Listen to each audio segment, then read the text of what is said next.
guéris toutes les maladies. Chers internautes, peuple de Dieu, shalom, shalom, shalom. Salutations, paix, bonheur, santé, longévité, prospérité de la part de notre Seigneur et Sauveur Jésus-Christ. Aujourd'hui, nous allons considérer un seul verset qui nous sert de tremplin de la parole de Dieu. Acte 4 et le verset 12. Il n'y a de salut en aucun autre, car il n'y a sous le ciel aucun autre nom qui ait été donné parmi les hommes par lequel il nous faille d'être sauvés. Le sujet, qui est l'unique et le seul sauveur de l'humanité, qui est l'unique et le seul sauveur de l'humanité. Aujourd'hui, je me propose de voir avec vous 3 thèmes dans les Écritures: conversion, repentance et salut. Qu'est-ce que la conversion? La conversion est notre réponse volontaire à l'appel de l'Évangile, par laquelle nous nous repentons sincèrement de nos péchés et plaçons toute notre confiance en Christ pour être sauvés. Jésus nous appelle et nous lui répondons par une foi personnelle en lui. D'un point de vue théologique, la conversion est un engagement personnel à l'union avec le Christ.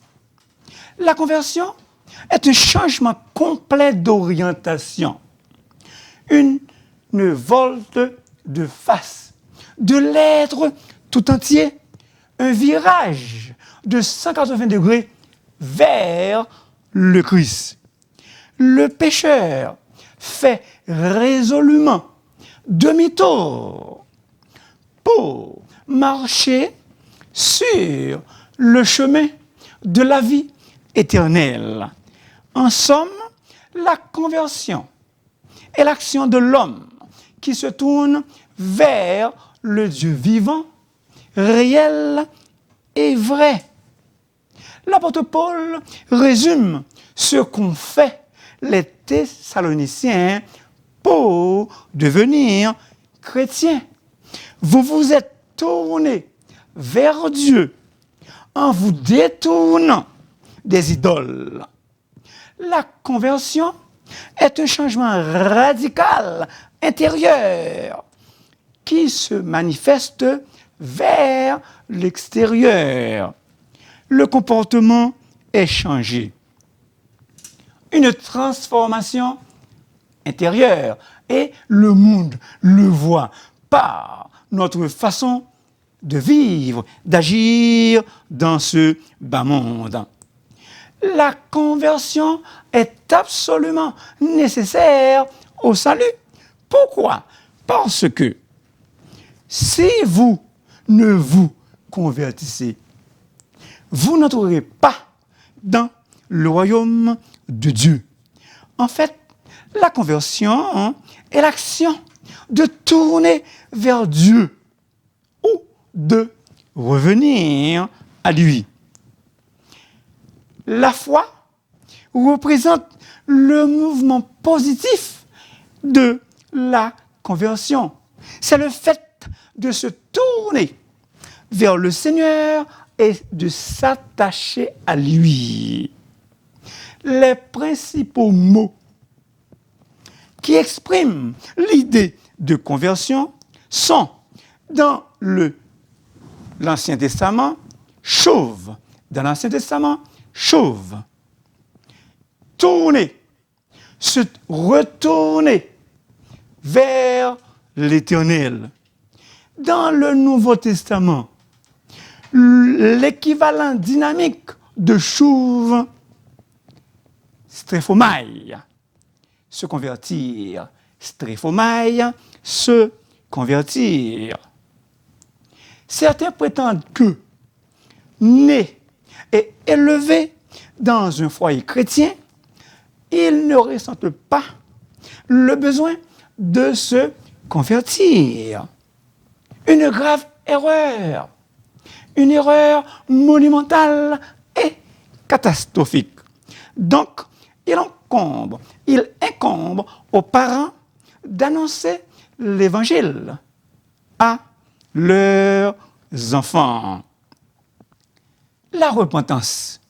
Le premier message de l'évangile prêché par Jean le Baptiste. Le premier message prêché par Jean-Baptiste.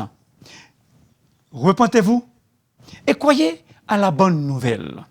Et Jésus, après que Jean eut été livré, dès qu'il commença son ministère public, reprit le même message. Jésus a repris le même message que Jean-Baptiste. Repentez-vous, repentez-vous, car le royaume de Dieu est proche. La nécessité de la repentance, c'est la foi et la condition essentielle.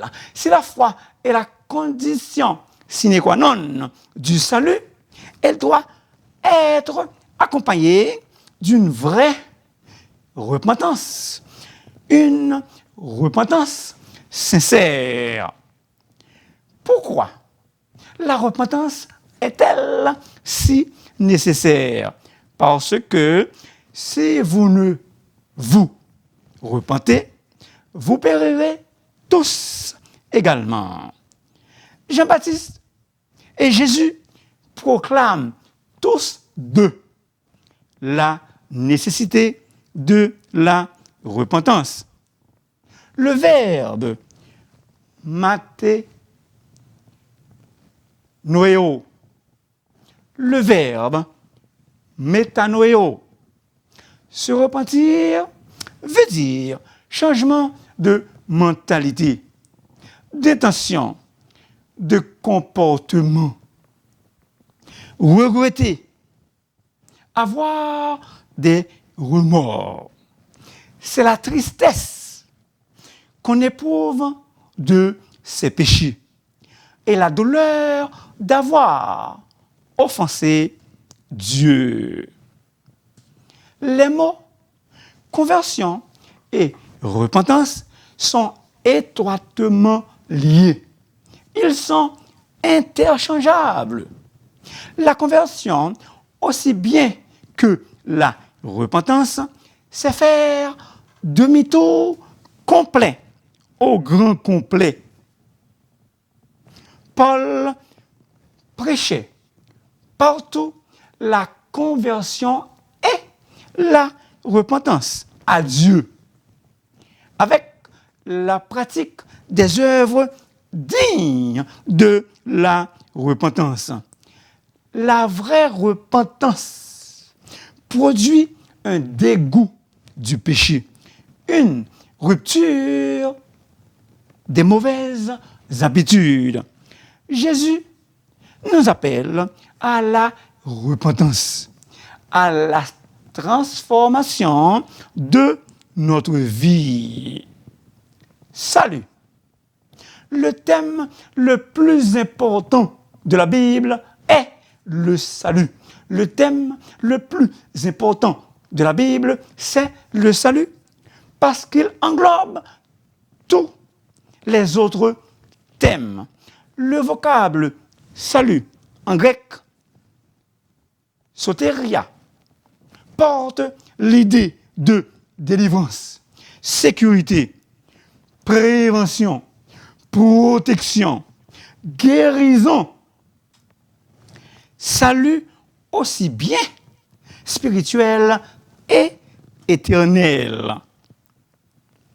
Salut, le grand mot de l'Évangile. Salut, le grand mot de l'Évangile. L'apôtre Paul dit Je n'ai point honte de l'évangile. C'est la puissance de Dieu pour le salut de quiconque croit, du juif, premièrement, puis du grec.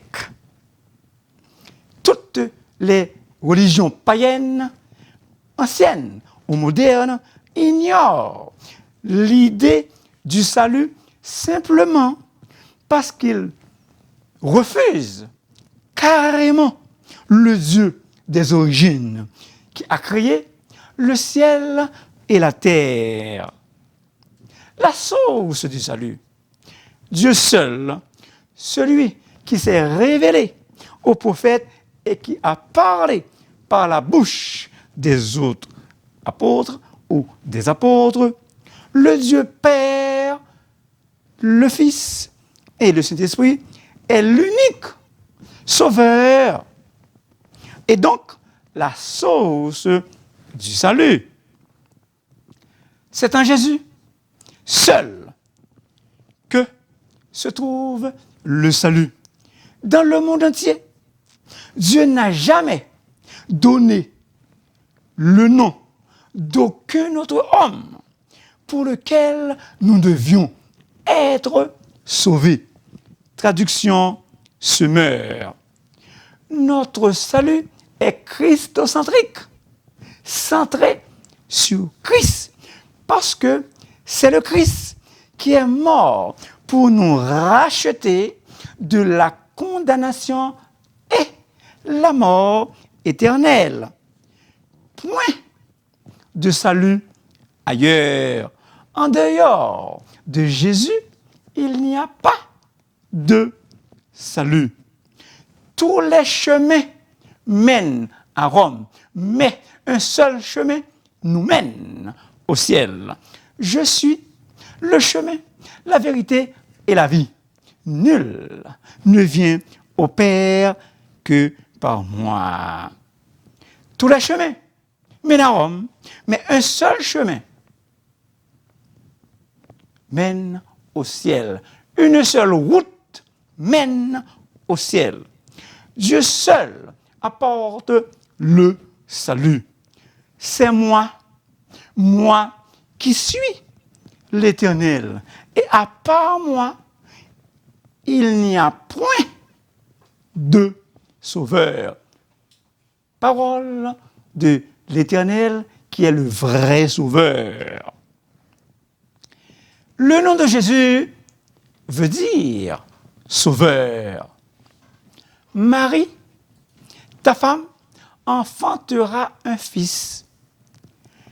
Et tu lui donneras le nom de Jésus. C'est lui qui sauvera son peuple de ses péchés.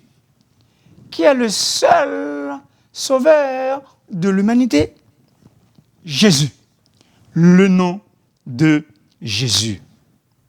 Dieu, en effet, n'a pas envoyé son Fils dans le monde pour qu'il juge le monde, mais pour que le monde soit sauvé par lui.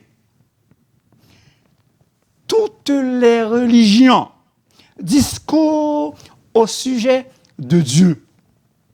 Elles ont des idées d'incarnation, de déité, de vie éternelle, mais elles n'ont pas quelqu'un qui soit mort sur la croix pour pardonner les péchés, pour effacer la culpabilité des hommes, pour payer le prix de nos offenses et pour nous réconcilier avec Dieu.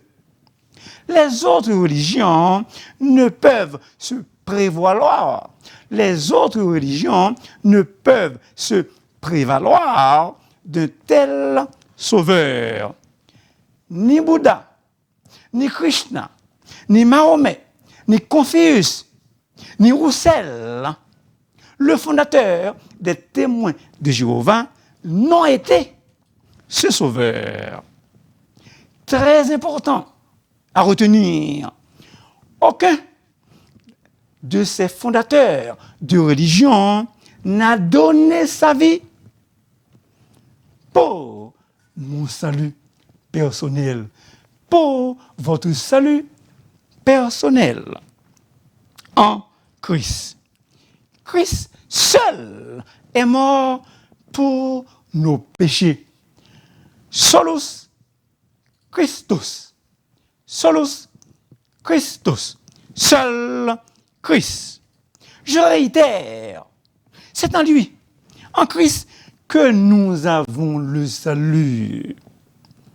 Et non en Bouddha, en Krishna, en Mahomet, en Confucius et au sel. On pouvait en ajouter d'autres. Dieu n'a pas envoyé son Fils. Il ne l'a pas épargné. Dieu n'a pas épargné son Fils, mais il l'a livré pour nous. Le verset le plus connu sur la planète, Jean 3,16, car Dieu a tant aimé le monde qu'il a donné son Fils unique afin que quiconque croit en lui ne périsse point, mais qu'il ait la vie éternelle. Le cantique le plus connu sur la planète, grâce infinie, auquel Baudon, même dans les boîtes de nuit, on le chante. L'apôtre Paul déclare, je n'ai voulu savoir parmi vous autre chose que Jésus-Christ et Jésus-Christ crucifié. Pourquoi? Parce que c'est Jésus crucifié qui nous donne la vie. Pourquoi? Parce que c'est en Jésus crucifié que réside le salut. Au cœur de l'humanité, il y a une tache noire qui s'appelle offense, culpabilité, péché. Seul le sang de Jésus peut remédier à cette situation exécrable. Il n'y a donc maintenant aucune condamnation pour ceux et celles qui sont en Jésus-Christ. Comme j'ai déjà souligné plus haut, Dieu est celui, au commencement, qui a créé les cieux et la terre. Et il devint le Rédempteur en Jésus-Christ. Nous étions vendus au péché, mais Dieu nous a rachetés en Jésus-Christ par son sang versé sur la croix. Le salut tire sa source à la croix. En d'autres mots, le salut de l'humanité tire son origine à la croix. Et là, est-ce que vous êtes avec moi? De même que Christ s'est incliné sur la croix pour l'humanité, l'être humain doit absolument baisser la tête de la conversion, de la repentance et la reconnaissance. Le salut, selon la Bible, le salut biblique est libération. Libéré de la servitude, de l'esclavage du péché. Tandis que le salut politisé, malgré des beaux slogans, est synonyme d'oppression et d'usine d'esclavage. En dernière analyse, l'objet de la foi qui sauve, c'est Jésus-Christ et la promesse du salut en lui. Quelle sorte de salut que Jésus nous offre-t-il? Jésus est l'auteur d'un salut éternel. Dans l'économie de la Nouvelle Alliance, le terme salut est appliqué presque exclusivement à la rédemption et au salut éternel. Jésus est le prince de notre salut. Zacharie, en parlant de Jésus, dit ce qui suit. Béni soit le Seigneur de ce qu'il nous a suscité, un puissant sauveur, un puissant salut. Encore d'autres sortes de salut que Jésus-Christ nous offre. Il met à notre disposition un grand salut que l'on ne doit pas négliger. Il nous présente un salut parfait.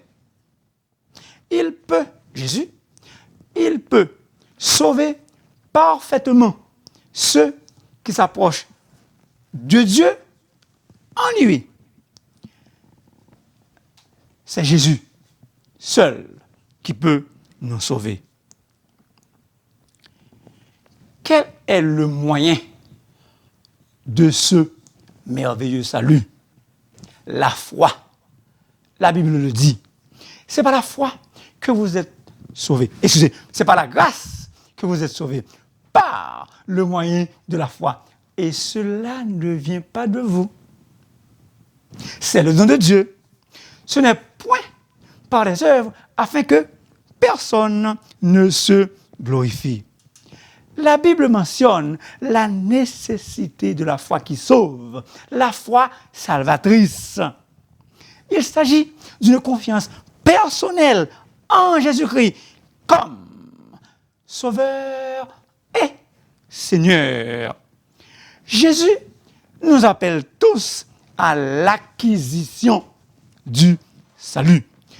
Il ne nous a pas destinés à la colère, mais à la possession du salut par notre Seigneur Jésus. La responsabilité de l'homme dans le salut. Dans la régénération, Dieu est actif. Cependant, l'homme est passif. Mais dans la conversion, l'homme est appelé à coopérer. L'homme est appelé à coopérer avec Dieu. Juste un verset, ou bien deux. Que le méchant abandonne sa voie, et l'homme d'iniquité ses péchés, qu'il retourne à l'Éternel qui aura pitié de lui. Dieu, sans tenir compte des temps d'ignorance, annonce maintenant à tous les hommes, en tout lieu, qu'ils aient à se repentir. Chers internautes, bien-aimés dans le Seigneur, toute personne est appelée pour recevoir le salut.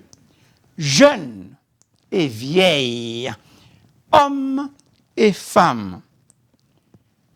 Bref, l'appel que Dieu adresse au monde entier est toujours repens-toi.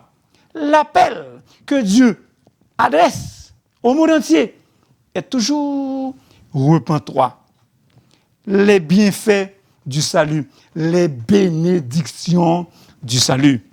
Le salut de Dieu comporte toutes sortes de délivrances, toutes sortes de bénédictions, aussi bien terrestres que spirituelles.